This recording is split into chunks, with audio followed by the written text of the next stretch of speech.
Salut à tous, c'est Baptiste. Bienvenue pour ce 3e épisode de ma série tuto Théorie de la performance. J'ai attendu longtemps avant de sortir cet épisode, entre les études mais aussi la procrastination, j'avoue. Mais ça y est, c'est reparti pour les tutos. Au dernier sondage, c'était très chaud. 49% d'entre vous voulaient savoir comment planifier un vol et 51% voulaient savoir où trouver les meilleurs thermiques. Seulement 3 votes séparent les deux sujets sur 235 votants. Ça régale. Je vous rappelle que les votes des sujets se font sur mon Instagram, Baptiste Lambert Parapente. Abonnez-vous pour choisir votre sujet préféré. C'est parti! Je t'ai expliqué dans le premier épisode de la série comment adapter ta vitesse de transition en fonction du thermique que tu trouveras. Mais je t'ai pas encore expliqué comment trouver un bon thermique. Et c'est pourtant le facteur numéro 1 de la performance en parapente. Tout d'abord, qu'est-ce qu'un thermique? Un thermique, c'est un volume d'air qui est plus chaud que l'air ambiant. Il sera donc moins dense que l'air qui l'entoure, et par la poussée d'Archimède, il va s'élever comme une goutte d'huile remontée à la surface de l'eau. Les zones où se forment ces poches d'air chaude s'appellent les collecteurs. Ce sont des surfaces qui collectent l'énergie sous forme de chaleur, l'énergie du soleil le plus souvent, et qui la transmettent à l'air sur une certaine épaisseur. On va voir quelques critères à prendre en compte afin d'évaluer la qualité d'un collecteur. Le plus important, c'est l'angle par rapport au soleil. Le collecteur parfait va recevoir les rayons perpendiculairement. C'est assez intuitif. La surface 1 va capter plus d'énergie que la surface 2. C'est pour cette raison qu'on va privilégier les faces Est le matin et les faces Ouest le soir. Ensuite, il y a la durée d'exposition. Si le collecteur est passé à l'ombre depuis quelques heures, alors il faudra attendre un certain moment avant qu'il puisse produire des cycles à nouveau exploitables quand le soleil reviendra. A l'inverse, je pense que si une surface a été chauffée très longtemps et qu'elle a une grande inertie thermique, alors elle sera le meilleur repli si tout passe à l'ombre. Donc la nature de la surface est très importante. D'ailleurs, il faut éviter les marais, les champs trop arrosés, tout ce qui est humide. L'énergie solaire va être utilisée pour l'évaporation, qui est une réaction endothermique, c'est-à-dire qui absorbe la chaleur. Il faudra plutôt chercher les endroits secs. Enfin, un bon collecteur doit être protégé du vent. Le vent a tendance en fait à mélanger la masse d'air avant qu'elle arrive à une température suffisante pour se décoller. Du coup, évite les zones trop lisses ou bien lavées par la brise et le vent. Tu pourras t'intéresser aux clairières protégées par les arbres, aux vignes ou encore aux villes par exemple. Faut toujours t'imaginer la température qu'il ferait si tu étais au sol à ces endroits. En montagne, les bons collecteurs seront les combes protégées par le vent, les ravines, les grosses ruptures de pente, ou encore, et là je risque d'en choquer certains, les faces au soleil sous le vent. Oui, il faut sortir du cadre sous le vent égale danger qu'on a tendance à apprendre à l'école. Ce propos est un peu à nuancer si on veut progresser. Il y a des beaux soulevants praticables, et des soulevants qu'il faut éviter à tout prix, peu importe les niveaux du pilote. Ça va dépendre de 3 facteurs. Il y a la taille et la forme de l'obstacle, la direction et la force du vent, et l'instabilité de la masse d'air. L'idée, c'est de se protéger le plus possible et de ne pas être dans une zone de soulevant partiel. J'aimerais beaucoup faire une vidéo sur le sujet, vous me direz dans les commentaires si ça vous intéresse. Concernant les thermiques, si on est sur un mauvais soulevant et que le vent passe par-dessus et descend quelques centaines de mètres, la face sous le vent sera alors complètement stable à cause du vent froid apporté en basse couche. Tu te feras donc aplatir sans trouver de thermique exploitable. Bon, pour résumer simplement à propos des collecteurs, les meilleurs seront les zones sèches, à l'abri du vent et bien exposées par rapport au soleil. Mais, tu dois t'en douter, un bon collecteur ne constitue pas toujours une source fiable de thermique. Il faut chercher en fait des déclencheurs à proximité de collecteurs. Il faut s'imaginer en fait que ces poches d'air sont quelque chose de visqueux qui colle au sol.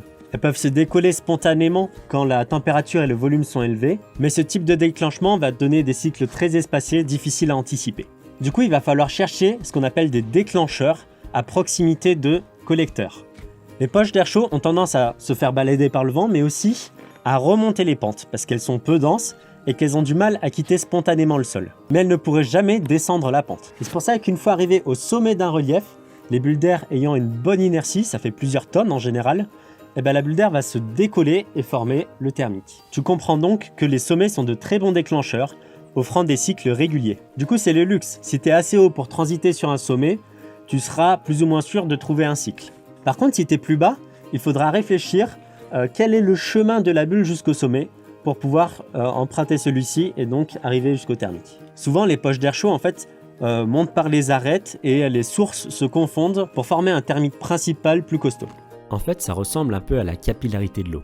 Si je verse de l'eau sur ce bout de plastique, alors le filet d'eau va rester comme accroché malgré l'inclinaison, jusqu'à la pointe où il finit par se décrocher. Si on inverse l'image, on peut facilement s'imaginer le thermique qui se forme au sommet d'une montagne. La face au soleil est souvent la plus propice, puisqu'elle est son propre collecteur et déclencheur. Mais c'est pas toujours le cas. Par exemple, la face nord du colombier dans les Alpes. Par sa forme et son exposition à la brise, la face nord capte toutes les petites bulles des collecteurs en bas de vallée et les guide jusqu'à son sommet en passant par les arêtes. Et au sommet, on trouve souvent un bond thermique alors que toute la face est à l'ombre. On remarque bien que plus on monte, plus les sources se confondent et plus l'ascendance est forte.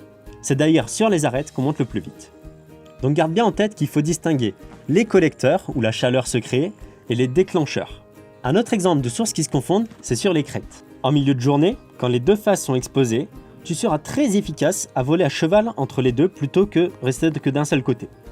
Autour de chez moi, on utilise beaucoup ça sur le Roc des Bœufs et au Mageria. Donc dans ce cas, évite la fuite en avant et prends le temps de faire quelques tours de temps en temps pour ne pas passer sous la crête. Mais quand on n'a pas de montagne, comment on fait ? En fait, plus le terrain est régulier, moins le déclencheur a besoin d'être grand, comme ça peut être le cas dans les grandes plaines macédoniennes où tout est de la même couleur, il n'y a presque pas de bosse sur le terrain. Et là, en fait, la moindre irrégularité, tout ce qui brise la monotonie suffit à être un déclencheur. Le déclencheur peut être un tas de foin isolé, un tas de cailloux, un caniveau en bordure de champ par exemple. Vraiment, la moindre irrégularité suffit. Mais il n'y a pas que la forme du terrain qui compte. Les contrastes de température sont d'excellents déclencheurs. Bordure de forêt, petite étendue d'eau, champ sec contre champ humide, vraiment les exemples ne me manquent pas. Un contraste qu'on rencontre fréquemment aussi, c'est la limite ombre-soleil. Sur l'île de la Réunion, où il s'installe souvent une casquette nuageuse, on chemine le long de cette limite et on y trouve les meilleurs thermiques. Enfin, tu peux miser sur les déclencheurs en mouvement. Ça peut être une voiture qui passe, un troupeau de vaches, des randonneurs. Tout ce qui bouge en fait peut agiter l'air collé au sol et casser cette sorte de tension superficielle. D'ailleurs, ça t'est jamais arrivé de poser dans un champ et qu'on t'enroule juste au-dessus de la tête après ? Voilà, ce sont les indices que tu peux avoir avec le terrain quand le ciel est bleu ou quand tu prépares un vol la veille par exemple. Ces indices liés au terrain sont encore plus importants et fiables quand la masse d'air est instable. Et c'est aussi le genre d'outil important pour se sauver des points bas. Enfin, tu pourras affiner ta recherche des meilleurs thermiques avec la lecture du ciel, parce que les nuages, ça reste les meilleurs indices de la masse d'air. Encore faut-il savoir les interpréter. Mais ça, bien sûr, je pourrai en parler dans un prochain épisode. J'espère que cette vidéo t'a appris des choses ou bien à consolider des bases que tu avais déjà. Le but, en fait, c'est de se faire une espèce de carte mentale, un modèle qui marche dans la plupart des cas. C'est la fin de cette vidéo et comme d'hab, n'hésite pas à partager, liker et abonne-toi si tu veux rien louper.